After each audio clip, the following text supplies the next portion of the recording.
Some further issues about the marital privileges. We know we have two marital privileges. One is the privilege against adverse spousal testimony. Another one is the privilege protecting confidential spousal communication. We have some further issues on these two privileges. Let's first look at this the privilege against adverse spousal testimony. An important issue in this privilege, in the application of this privilege, is who holds the privilege. The issue most specifically is this: whether the privilege is held by the defendant spouse or by the testifying spouse or by both. Meaning is, who can invoke this privilege?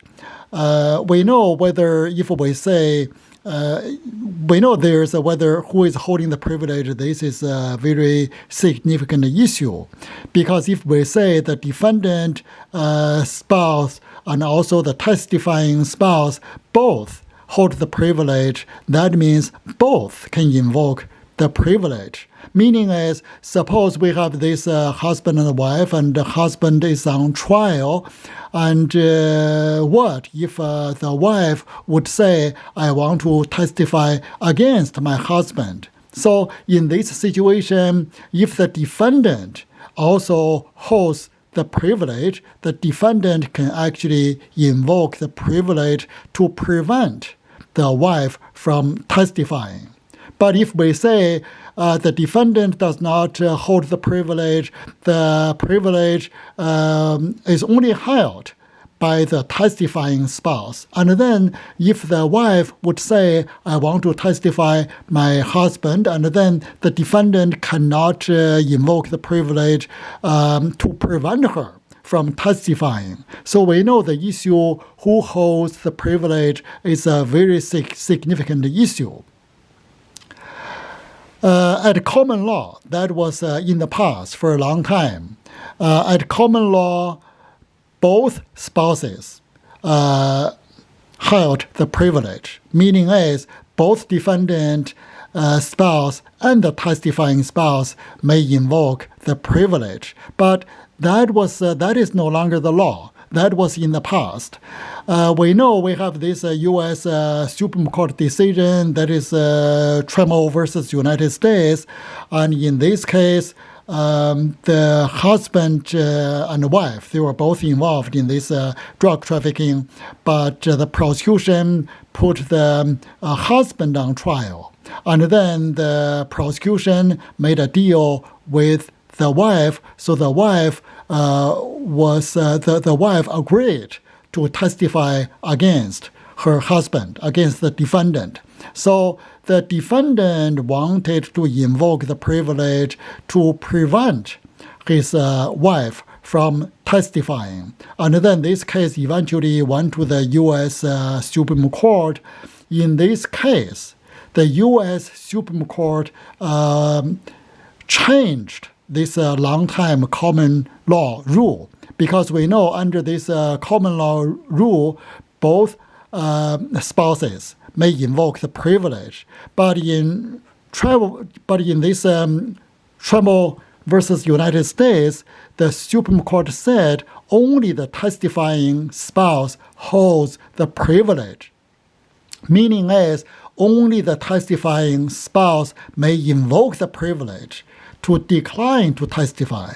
If the testifying spouse is willing to testify, the defendant spouse cannot invoke the privilege to prevent the testifying spouse from testifying. So that is a very significant change in this marital privilege, in this privilege against adverse spousal testimony. So as far as this privilege is concerned, the privilege can only be invoked by the testifying spouse. Why the court was holding this way? Because the court said the rationale of this privilege against adverse spousal testimony is to protect and preserve this particular marriage. We discussed this point before. This why we have this privilege against adverse spousal testimony, because we want to preserve this particular marriage between the husband and the wife.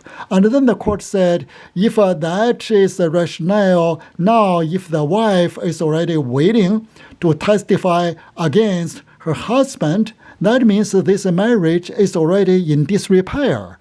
If indeed husband and wife and they love each other, they have a very good relationship, and then the wife would not really be in a position to say, I want to testify against my husband. So the court said, if the wife is already waiting to testify against husband, that means there is nothing over there in the marriage for this privilege to save. So this marriage relationship must already be in disrepair. So that's why the court said it does not make any sense. We would continue to say the defendant can also invoke the privilege to prevent the testifying spouse from testifying, because there is nothing in the marriage for this privilege to save. So that's why the court made this ruling. But of course, some people do not agree with this reasoning of the court. As far as this Trammell versus United States, this case is concerned, we know why the wife agreed to testify against her husband. That was because she was under pressure. The prosecution said, if you would not testify, we would also prosecute you. So the wife was really under the pressure, so she agreed to testify against her husband. But whether the marriage was indeed in disrepair, actually that is hard to say. So that's why some people do not agree with this reasoning of the court.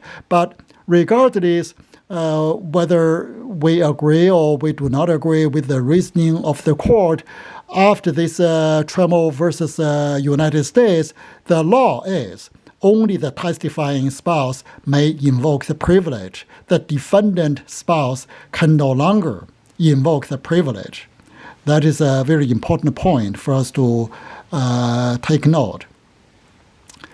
Now let's look at the issues we have in the privilege protecting confidential spousal communications. In this privilege protecting confidential spousal communication, it is very important we take note of two issues. One is confidentiality. Another one, of course, is communication. In confidentiality, we must take note of this. For this privilege to apply, the communication between husband and wife, between spouses, must be confidential. By confidential, we mean there cannot be the presence of a third party. So if when the husband and wife and they were having this conversation, they were having this communication, if there was a third party, and then that would defeat confidentiality, and then that means there would not be this privilege, because this communication would not be considered confidential. So no one can invoke this privilege to say this communication could not be disclosed, because as soon as there was a third party involved in this communication, there would be no confidentiality. That means there would be no confidential spousal communication. So in that case, and then no one can invoke this privilege, because the communication was not confidential. So that is the issue with regard to confidentiality. We need to take note. This third party, actually we mean by anyone, can be, it is not really that has to be like someone unrelated to the family. that can be a family member and can even be a child. If a child is old enough to understand the communication, and then the presence of that child would actually defeat the confidentiality. So, unless if indeed this the mother was just holding a baby, and then maybe that would not really defeat confidentiality. But if the child is old enough to understand these contents of the communication, and then the confidentiality would be defeated. So it is important we take note of that. Another issue we have is communication. Communication can be in any form. It is not only verbal, that can also be in writing, that can also be gestures and facial expressions and or other ways the husband and wife just demand that to be a form of communication. But so long as that is a form of communication, doesn't matter that takes what form, that will be protected. But the issue here we need to discuss is whether this conduct observed by one spouse of another spouse should be considered a form of communication. The issue is like this, and if say the husband was involved in this theft, and then the husband stole some iPhones from the supermarket, and then the husband would come back home, and then the husband would tell the wife, "I stole all these iPhones." We know that is that would be a form. That was a form of communication, because the husband told the wife, "I stole some iPhones." That was communication. Of course, that would be protected. But what if the husband came back home? He did not say anything to the wife, and then he just started to handle these stolen iPhones. And then the wife observed the husband handling the stolen property. So the issue is whether this observation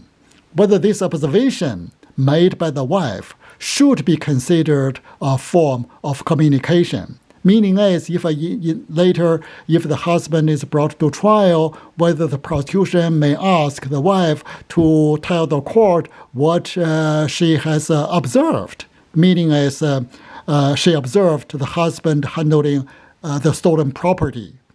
On this issue, we have to say this. The law of the majority of states does not recognize the conduct observed as a form of communication. Meaning is, if that was something the wife observed, and then the wife cannot invoke the privilege protecting confidential spousal communication to decline to testify, because this observation is not considered a form of communication. Minority states, some states recognize that is as a form of communication, because we know, and the argument for that is this, why the husband would handle this stolen property in front of his wife. That was because the husband actually has confidence that the wife would not disclose what she has observed to others. So that is really a trust based on this marriage relationship. So that's why in some states they argue this should be considered a form of communication. But the majority of states do not recognize whatever being observed as a form of communication. So this observation would not be protected under the privilege protecting confidential spousal communication. But of course, we know the wife can invoke the privilege against adverse spousal testimony to decline to testify. But once again, we should remember not all states recognize the privilege against adverse spousal testimony.